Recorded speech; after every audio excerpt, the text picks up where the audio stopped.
Good try. Okay okay right. Satyavathi గారు నమస్కారం అండి. నమస్తే. మొత్తం మీద బీజేపీ బీఆర్ఎస్ ఈ రెండు పార్టీలు కలిసి ఆర్టిఫిషియల్ ఇంటెలిజెన్స్ తో తప్పుడు ప్రచారాన్ని సృష్టించారు. నిజంగా మీరు ఆర్టిఫిషియల్ ఇంటెలిజెన్స్ ఉపయోగించారా? అసలు బుద్ధున్నోళ్ళు ఎవరైనా ఆ మాట మాట్లాడితే అసలు ఇంత ఇంకేం మాట్లాడాలి సార్? అసలు వీళ్ళు ఇంత నీచంగా నిజంగా నెమ్మలవేనా జింకలవేనా కాదా సార్? అయిన తర్వాత ఇళ్లలోకి వస్తున్నాయి జింకలు. ఎవరి జింకలు? బీజేపీ వాళ్ళు చేసినాయా లేకపోతే బీఆర్ఎస్ వాళ్ళు హెచ్డీలోకి పెంచిన జింకల? ఎవరి జింకలు అవి? హెచ్డీలో పెరిగిన జింకలు కాదా? హెచ్డీలో ఉన్న నెమళ్ళు కదా అరుపులు? ఏం మాట్లాడుతున్నారండి? ఇంత నష్టం జరిగిన తర్వాత కూడా, ఇంత ప్రచారం జరిగి విద్యార్థులు బయటికి వచ్చి వాళ్ళు ఉద్యమం చేసిన తర్వాత వాళ్ళ మీద లాఠీ చార్జ్ చేసి నిర్దాక్షిణ్యంగా వాళ్ళ ఉద్యమాన్ని ఆపిన తర్వాత కోర్టు జోక్యం చేసుకొని, సుప్రీంకోర్టు అత్యున్నత న్యాయస్థానం జోక్యం చేసుకొని స్టే విధించిన తర్వాత కూడా ఇంత పచ్చి అబద్ధాలు మాట్లాడితే వీళ్ళ నోళ్ళ అనాలా ఇంకేమనాలి?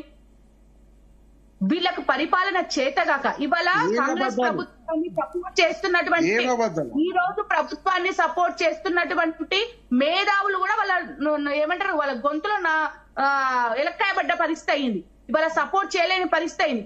మల్లేశం సారు కాంగ్రెస్ పార్టీని చాలా సపోర్ట్ చేస్తూ మాట్లాడతారు, కానీ ఇవాళ మాట్లాడినటువంటి మాటలు అసలు సారు గట్టిగా మాట్లాడలేని స్థితి. మీరు సారు మాటలు వినండి, మొత్తం కూడా గట్టిగా మాట్లాడలేని స్థితి. ఎందుకు మాట్లాడలేని స్థితి అంటే, ఒక లగచర్ల విషయం తీసుకుంటే ఒక స్పష్టత లేదు, ఒక హైడ్రా తీసుకుంటే ఒక స్పష్టత లేదు, ఒక నిరుద్యోగానికి సంబంధించినటువంటి ఉద్యమం చేస్తున్నప్పుడు వాళ్ళ మీద ఎట్లయితే వాళ్ళని కన్విన్స్ చేసుకొని ప్రభుత్వాన్ని నడపాలో ఒక స్పష్టత లేదు.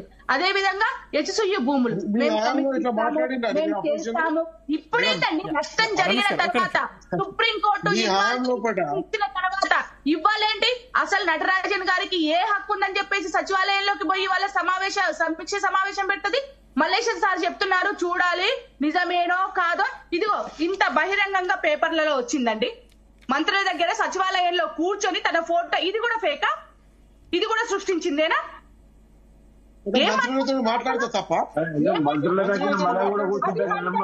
తప్పు. మీరు గాంధీ భవన్ లో పెట్టుకోవాలి, గాంధీ భవన్ లో కూర్చొని మాట్లాడాలి. కాంగ్రెస్ పార్టీ ఆఫీస్ లో రమేష్ గారు మాట్లాడతా. కాంగ్రెస్ పార్టీ ఆఫీస్ ఉంటుందండి, కానీ అధికారికంగా సమావేశంలో ఎట్లా కూర్చుంటది? మీరు ప్రజాస్వామ్యం అని చెప్పేసి ప్రజాస్వామ్యానికి నీళ్ళు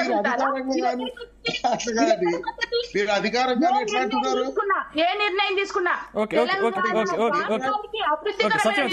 మళ్ళీ మీతో మాట్లాడతాను. తెలంగాణ ఇంకో 100 ఏళ్ళు వెనక్కి వెంకటరెడ్డి గారు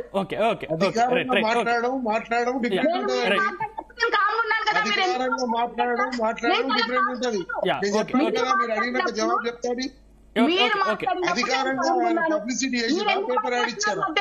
మీరు ఎందుకు జోక్యం చేసుకుంటున్నారు? మీరు ఎందుకు జోక్యం రమేష్ గారు ఒక్క నిమిషం మళ్ళీ మీతో మాట్లాడతాను. తప్పుదో పట్టించొద్దు. ఓపెన్ గా పేపర్లలో ఆమె సమీక్ష సమావేశం పెట్టిన విషయం బయటకు వచ్చిన తర్వాత ఇది కూడా సృష్టి అని చెప్పేసి మాట్లాడతారా?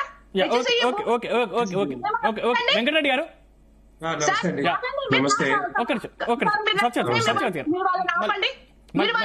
మళ్ళీ మీతో మాట్లాడతాను. సత్యవతి గారు మళ్ళీ మీతో మాట్లాడతాను. నెక్స్ట్ మీ దగ్గరికి వస్తాను, మీతో మాట్లాడతాను. మళ్ళీ మీతో మాట్లాడతాను. అందరికి టైం ఇవ్వాలి సత్యవతి గారు, అందరికి టైం ఇవ్వాలి, అందరూ మాట్లాడాలి. సత్యవతి మాట్లాడాలి. ఇప్పుడు చాలా సీరియస్ అంశాలు ఉన్నాయి, నేను మాట్లాడాలి. ఖచ్చితంగా మీద నెపం నొప్పుతారా? వాళ్ళు ప్రతిసారి ఏ నిర్ణయం తీసుకోండి. లగచర్లలో జరిగినటువంటి విషయము, లగచర్ల బాధితులు బీఆర్ఎస్ భవన్ కు వచ్చిరా లేకపోతే టీఆర్ఎస్ పోయిందా? అక్కడికి హైడ్రాకు సంబంధించిన బీఆర్ఎస్ భవన్ కు వచ్చిరా లేకపోతే బీఆర్ఎస్ పోయిందా? యూనివర్సిటీ విద్యార్థుల మీద దాడులు జరిగి లాఠీ చార్జ్ జరిగితే వాళ్ళు బీఆర్ఎస్ భవన్ కు వచ్చిరా లేకపోతే మేము పోయినామా?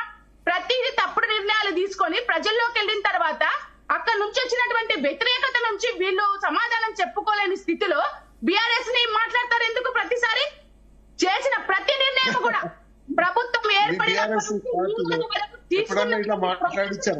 నిర్ణయమే, ప్రజలకు వ్యతిరేకమైన నిర్ణయము, అభివృద్ధికి వ్యతిరేకమైనటువంటి నిర్ణయము, తెలంగాణని ఇంకో 100 ఏళ్ళు వెనక్కి తీసుకుపోయే నిర్ణయాలు చేసుకుంటూ ఇవాళ నటరాజన్ సచివాలయంలో పోయి సమావేశాలు పెడితే దాన్ని కూడా సరైందని చెప్పేసి మాట్లాడతారా ఈ మేధావులు?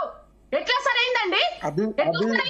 అభివృద్ధికి ఆటంకమైన అన్ని మాట్లాడారు. ప్రతి పార్టీ వాళ్ళు కూడా ఇది చేస్తారు. కొడంగల్ తిరుపతి రెడ్డి గారు, రేవంత్ రెడ్డి తమ్ముడు తిరుపతి రెడ్డి గారు అధికారికంగా వందనం తీసుకుంటే అది సరైందని చెప్పేసి మాట్లాడతారా మీరు? మీ పార్టీ ఇన్ఛార్జ్ వచ్చి సచివాలయంలో సమీక్ష సమావేశాలు నిర్వహిస్తే పేపర్లలో టీవీలో